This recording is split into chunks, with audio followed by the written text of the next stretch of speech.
everybody. So today I'm going to be talking about using personal stories as a strategy to help your child as they go through a transition or learn a new skill. So when a child is going through a new experience, particularly one requiring a big change in routine, it's normal for them to have lots of questions about what to expect and also to be unsure about what's expected of them. So personal stories are a great way to prepare and ease an anxious child about the unknown, or to teach maybe a spirited kid expected ways to behave in a new situation. Kids love to see themselves in stories, and it helps them to make a personal connection, and it will also help them apply what we're teaching in the information when the transition or new experience actually happens. So personal stories can be helpful when kids are learning new skills like potty training, having new experiences like going to the dentist for the first time, or going through a big transition like starting school for the first time or transitioning to a new school or a new class. The first step in creating a social story is to take pictures. So you can use images that you find online, like a generic picture of a bus or a dentist office chair, but it might also be helpful for you to just grab your phone and to take some pictures of your child's new school or classroom or teacher. The next step is to write the story. So you want to include your child's name and keep the language really simple and at the child's developmental level. You want to include a related image for each page of the story, and you want to include information about what will happen, like I will ride the bus on the first day of school, or include information about what is expected of them. So something like, when I get to school, I will put all my things in my cubby.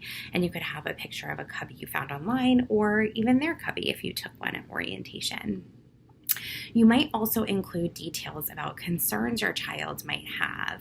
So you could have a page where the text says, I may feel a little shy about meeting new friends, but I will be friendly and say hello. And you could take a picture of your child waving hello. For these stories, it's most helpful to write in the first person. This helps your child connect to the story and puts them front and center in the experience. So you can assemble these stories in lots of different ways. You can simply create it in Word and print it, like this one here. So you could just write, I'm going to a new school, and put a picture of your child in the front. And some examples of pages here, it says, soon I'm going to a new school, and you could have a picture of the child's school. On the way to school, I will see, and there's a blank, you could add in different things, put in some pictures of things they might see on the way to school. My new teacher's name is blank. They will help me learn new things, and you could put a picture of your teacher there. So you can just insert pictures, you can print it out. They also make these amazing blank board books that you can sell on Amazon. So you could just stick the picture on with some clear packaging tape and then write the text on the bottom, or have your child write the story with you. Another really easy thing you can do is simply take pictures on your cell phone of the different things. Like if you were doing a potty one, you could say, first I go to the potty and I pull down my pants, and you could have a picture of a child standing there. Or as an example, this is a picture of my daughter in her new school. And if you can read that text, it says, we can pretend to sell crabs at the crab stand. So you can just add text to a picture and then save a series of pictures with text as an album. So that's an option too. And then if you do that, it works as your very own personalized ebook.